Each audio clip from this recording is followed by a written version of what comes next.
Labadiena, mėly buriuotojai, jaunieji talentai, patyrę buriavimo vilkai ir miela bendruomenė. Iš tikrųjų labai gera matyti jūs šiandieną čia.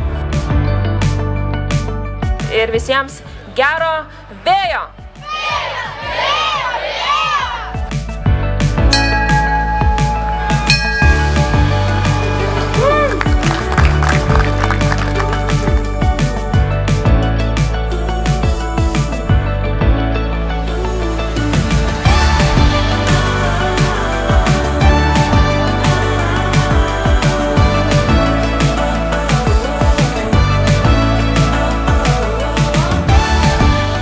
My name is Elsa and I'm from Latvia and I'm here to win.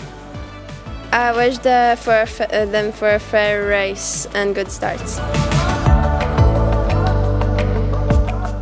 Aš norėčiau aplenkti ir mergaitės ir berniukus ir būti pirma.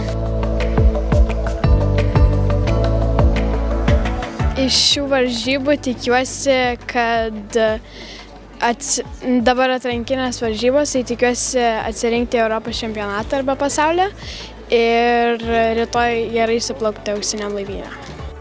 Palinkėsiu gero vėjo. Per šias 2 dienas turėjom iš tikrųjų nuostabų vėją ir turėjom jo pakankamai daug, tai buvo iššūkis visiems, tiek mums vyresniems, tiek padėjom turbūt mažiausiems.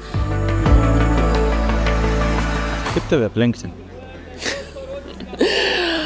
Tai norint iš tikrųjų būti top trejetuke ar užimti pirmą vietą, reikia daug dirbti, reikia labai daug patirties. Buriavimas yra tokia sporto šaka, kur skirtingose vandenyse, skirtingos patirtis, tai kuo daugiau laiko ant vandens, kuo daugiau laiko su komanda, visas tas darbas po to atsiperka galutiniam rezultatai, jis neateina taip greitai. Dažniausiai tai užima laiko, kaip sakiau, patirties reikia prikaupti, tai yra laike.